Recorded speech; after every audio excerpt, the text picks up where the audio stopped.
नमस्कार दोस्तों, study IQ में आप सभी का स्वागत है। मैं हूं डॉक्टर महिपाल राठौड़ और आज हमारे साथ मौजूद हैं सिविल सेवा परीक्षा 2019 में रैंक 248 लाने वाले डॉक्टर असरार अहमद किचलू, जो बिलोंग करते हैं Jammu and Kashmir union territory के डोडा क्षेत्र से।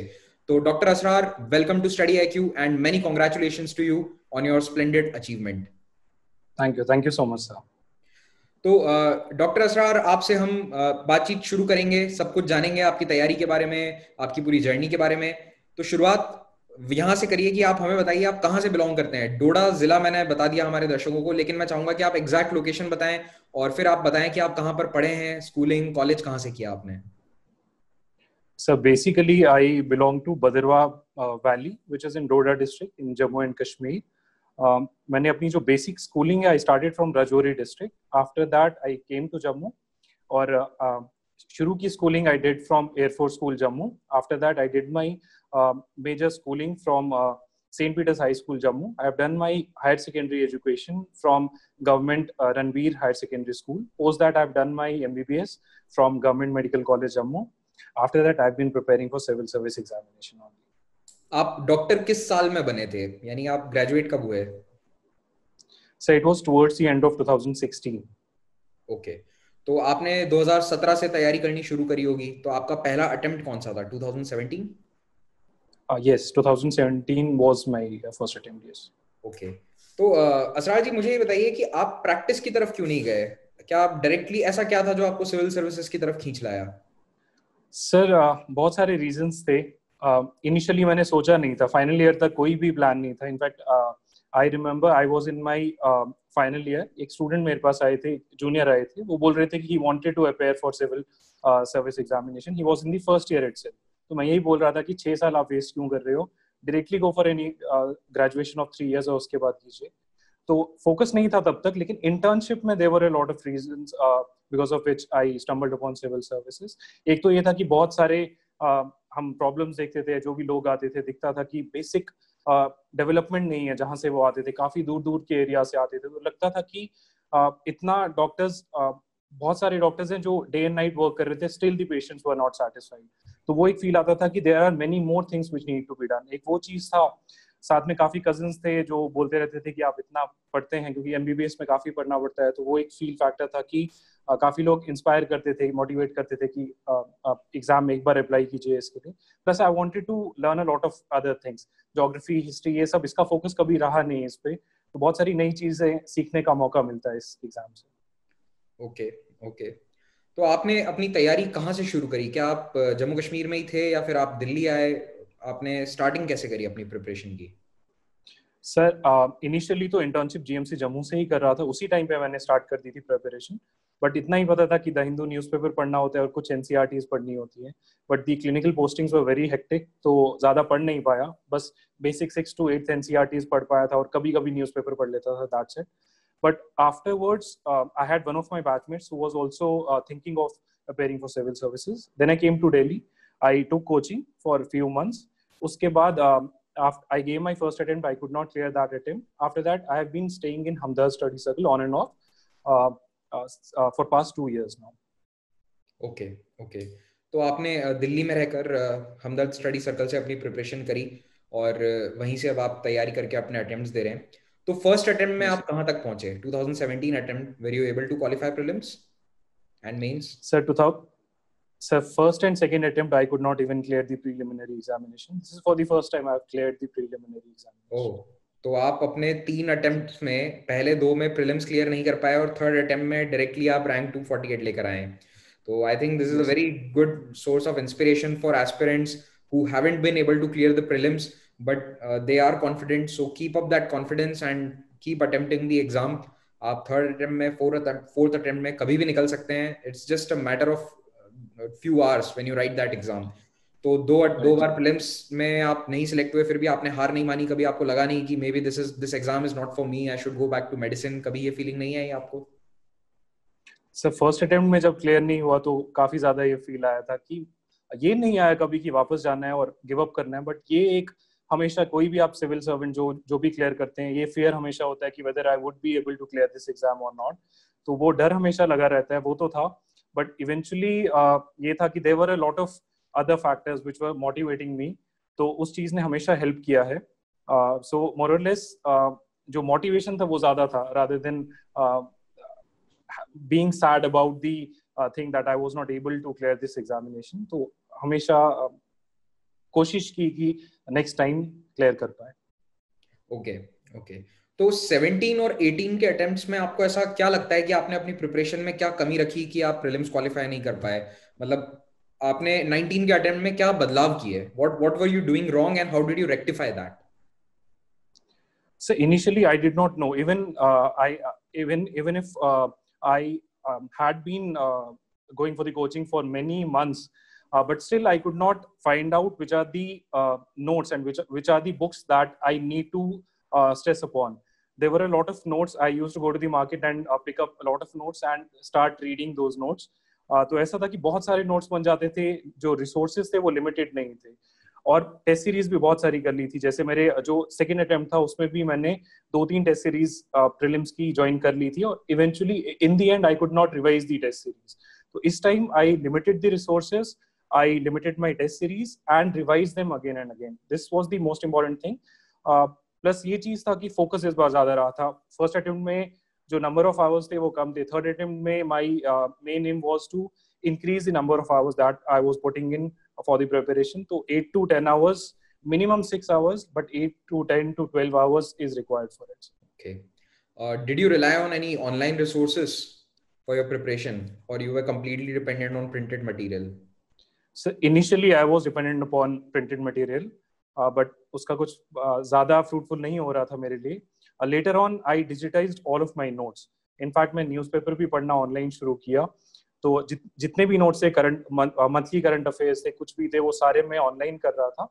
And specially for my interview preparation, जो यूट्यूब पे बहुत सारे चैनल्स हैं, including your channel, Rajya Sabha TV, बहुत सारे चैनल्स हैं जिसका बहुत ज्यादा यूज किया है मैंने for the past 3-4 month, specially during the Covid pandemic, जो ये lockdown period. Okay, okay. So you, as you were telling me that you found StudyIQ also during these past 4 months. So was it helpful? So it was very helpful, especially your videos. Okay. क्योंकि काफी सारे topics थे जो बहुत clear नहीं थे, जैसे Iranian revolution, काफी सारे टॉपिक्स थे जो कवर किए गए हैं StudyIQ में. तो वो टाइम बहुत आपका बचाते हैं. जैसे कोई भी video, if you get a complete topic within 10 to 15 minutes, तो आप कुछ भी काम कर रहे हैं, if you are washing your utensils, if you are having a walk, तो किसी भी टाइम पे आप इजीली कर सकते हैं. That was very helpful, specially during past 4-5 months. Yes, it does save a lot of time. You can be doing any other activity as well as watching the videos online. That I think is the biggest benefit of online videos. तो मुझे बहुत जानकर अच्छा लगा कल जब आपका email आया कि आपने StudyIQ के वीडियोस देखे, although during only interview time आप उस डिस्कवर कर पाए. So personally I would suggest to other people who are preparing for this exam that you can start watching now. Whatever topics you want आप देखिए StudyIQ के videos से. हम कम समय में आपको ज्यादा से ज्यादा जो भी नॉलेज होती है उस टॉपिक की वो देना चाहते हैं. असरार जी, आपने नोट्स कैसे तैयार किए? Can you tell us about the notes making process that you followed? Sir, when I was giving my first and second attempt, तो जो नोट्स मैं बना रहा था, they were huge, and towards the end of the preparation, immediately before the examination, I could not revise the notes. तो इस time पे my main focus was to make the notes as short as possible. जैसे जो polity था, including my coaching notes, including my the Lakshmikant, the NCRTs and the other current affair notes, I summarized all of the notes within 50 pages for the polity. And similarly for history, the notes are about 40 to 50 pages long. तो जितना आप summarize करेंगे उतना help करेगा. वैसा ही same current affairs के लिए था. I used to make crisp notes of the newspapers, और जो मंथली आपका करंट अफेयर बुकलेट्स होती हैं उसको I used to certify the notes. जो मेंस वाले पॉइंट्स हैं उनको मैं अलग से लिख लेता था, और जो प्रीलिम्स के नोट्स हैं वो उसी पे मार्क कर देता था. तो जितना आप क्रिस्प रखेंगे, जितना आप शॉर्ट करेंगे नोट्स को, और जितनी बार आप रिवाइज करेंगे, तो इवेंचुअली वो बहुत ज्यादा हेल्प करेगा. ओके. आपका ऑप्शनल मेडिकल साइंस था, तो मेडिकल साइंस के एस्पिरेंट्स के लिए आप क्या स्ट्रैटेजी बताना चाहेंगे, या फिर आपने क्या स्ट्रैटेजी फॉलो करी, ये बताइए हमें. सर, मेडिकल साइंस में the major issue is not many test series are available, और कोचिंग भी अवेलेबल नहीं है. तो you have to revise all of the things yourself only. अब ये है कि काफी जो भी मेडिकल बैकग्राउंड से आ रहे हैं तो most of the things they would have covered during their graduation, however still जो इनिशियल सब्जेक्ट्स हैं उनमें फर्स्ट और सेकंड ईयर के सब्जेक्ट्स हैं उसमें थोड़ी कोचिंग की जरूरत होती है। तो I relied on some of the YouTube videos that were available, but उससे ज्यादा ये कि आपको सेल्फ स्टडी ही मैक्सिमम करनी पड़ेगी। सिलेबस इज ह्यूज, इसलिए आपको टाइम ज्यादा डिवोट करना पड़ेगा। मैंने प्रीलिम्स से पहले बहुत ज्यादा कोशिश की थी। I gave around 3 to 4 months to cover my optional, and after the prelims, around 2 months of my 3 month preparation was given solely to optional subjects. तो वो एक डिफिकल्ट चीज है। टेस्ट सीरीज अवेलेबल नहीं है तो I had one of my friends who was also appearing for the medical science mains and we did answer writing almost daily. That was something which helped. Okay okay. कभी आपको ऐसा नहीं लगता कि medical science की बजाय आप humanities का कोई ऑप्शनल चूज करते तो आपको जीएस में उसकी हेल्प मिलती? क्योंकि ये सवाल मुझसे कई मेडिकल फील्ड के जो एस्पिरेंट्स हैं वो पूछते हैं कि should we go for medical science due to the reasons that you mentioned कि टेस्ट सीरीज नहीं है, कई बार गाइडेंस अवेलेबल नहीं होता, तो क्या उन्हें ह्यूमैनिटीज वाले सब्जेक्ट्स चूज करने चाहिए? Sir you can easily go for any of this subject, it depends upon your interest. मेरे साथ ये था कि मैंने फाइनल ईयर तक सोचा नहीं था कि I would go for civil services, so I was preparing sincerely for my post graduate examination.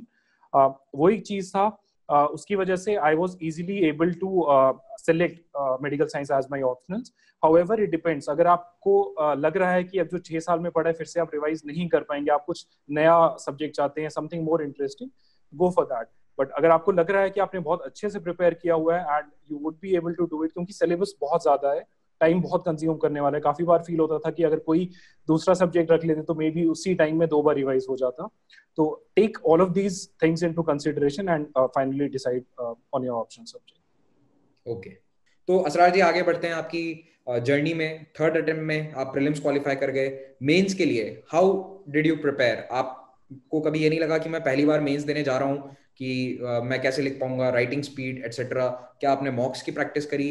कैसे आपने स्ट्रैटेजी कैसे बनाई मॉक मेंस की?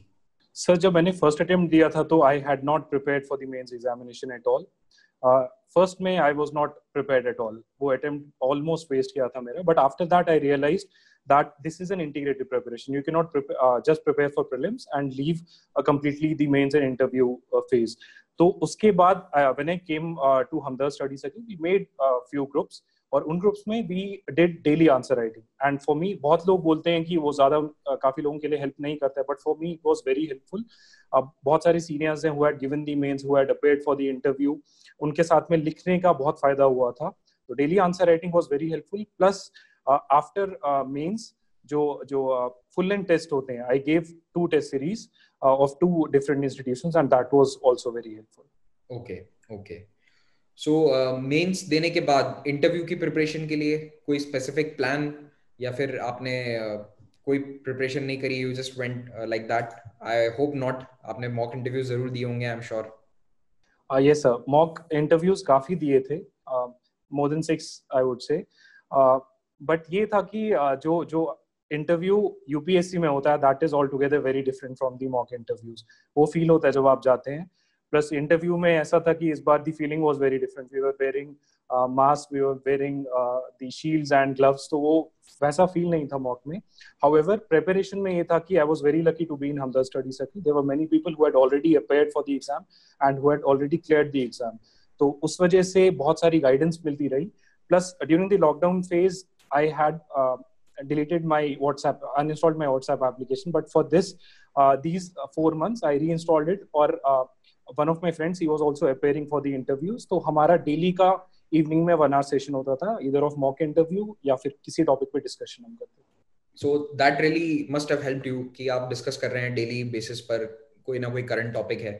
तो आप लोग भी जैसे जो prepare कर रहे हैं अगले साल के लिए, आप एक अपना अच्छा सर्कल बनाइए, ऐसे फ्रेंड्स के साथ रहिए जो बहुत ही सिंसियर हों और आपका टाइम वेस्ट ना करें। मेरे ख्याल से ये सबसे क्रिटिकल बात है कि सर्कल हो लेकिन ऐसा जो फोकस्ड हो उस एम की तरफ जिसकी तरफ आप भी जाना चाहते हैं। तो आपने इंटरव्यू अभी रिसेंटली दिया था कोविड-19 में, जो लास्ट में कुछ इंटरव्यूज बच गए थे, आप उनमें से एक थे जिन्होंने बाद में दिया है। तो आपके लिए तो रिजल्ट काफी वैसा रहा होगा कि आपने इंटरव्यू दे के आए और कुछ ही दिनों में रिजल्ट आ गया। So how was the feeling? घर पे आपके सब कैसा माहौल है रिजल्ट सुनकर?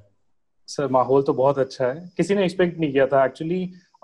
हम एस्पिरेंट्स को तो पता था कि most probably the result would be out on 4th और 5th of August, बट मैंने घर वालों को बोला था कि 15 अगस्त के आसपास आएगा ताकि कोई ज्यादा पूछे ना। तो it was like a surprise for whole of the family. Everybody is very happy. Okay okay. और आखिर में असरार जी मैं आपसे एक बात पूछना चाहूंगा। जम्मू कश्मीर से इस बार काफी एस्पिरेंट सिलेक्ट हुए हैं। I do not remember the exact number, I think it's 14 if I am not wrong. So I guess it is 13 + 3 from Leh. Okay okay. सो जो भविष्य में एस्पिरेंट्स हैं जम्मू कश्मीर से, उनके लिए आप कोई मैसेज देना चाहेंगे अपने स्टेट के स्टूडेंट्स के लिए, एस्पिरेंट्स के लिए? क्योंकि मैं इसलिए पूछ रहा हूँ क्योंकि इंटरनेट के कारण काफी परेशानी हो रही है, स्टूडेंट्स पढ़ नहीं पा रहे हैं। तो ऐसे में आपने भी तैयारी करी है, and what did you do separately and what would you suggest to the students in the coming few months, how to prepare, how to go about their prelims preparation? Sir internet connectivity का थोड़ा issue हमेशा से रहा है। I remember when I was in Jammu during my mains preparation, उस time पे internet totally shut down था यहाँ पे, even 2G was not working. तो वो एक इशू रहता है उसमें। ऑनलाइन सोर्सेज बहुत ज्यादा हैं जिस पे आप डिपेंडेंट रहते हैं इसमें। However it is still manageable. जब भी कहीं पे भी आपका किसी नोन के पास अगर ब्रॉडबैंड फैसिलिटी हो, कुछ भी हो, तो you can get the basic notes that are required. Plus interview के लिए this phase was very difficult. हम वीडियो कॉल नहीं कर पाते थे, तो मेनी ऑफ द टाइम्स हमें कॉल करना पड़ता था, सिंपल एक कॉल करनी पड़ती थी। That is a difficulty but it is manageable. मैंने मेंस यहाँ से दिया, इंटरव्यू की प्रिपरेशन मैंने जम्मू से दिया। I was here for 4 months। It is manageable. अगर आप if you are willing to crack this examination, you will be able to crack this examination.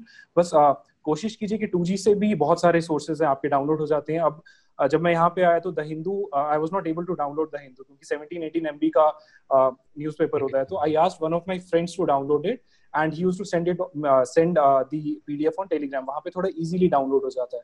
तो थोड़े छोटे से आपको 8 वीक्स होंगे जो करने पड़ेंगे to make your life little bit easier. Okay okay. And I didn't know that आपने मेंस भी वहीं से दिया था। तो उसमें मेंस के प्रिपरेशन में भी आपने डेफिनेटली इंटरनेट का उस समय यूज किया होगा।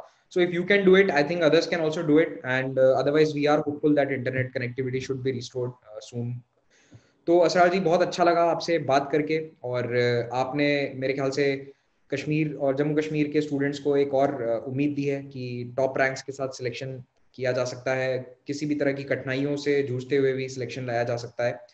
तो आपको हम बहुत बहुत बधाई देते हैं आपके फ्यूचर के लिए। We hope that you make your family, your state and your country proud in the services, and hopefully will be seeing you soon again after next year maybe, let's C.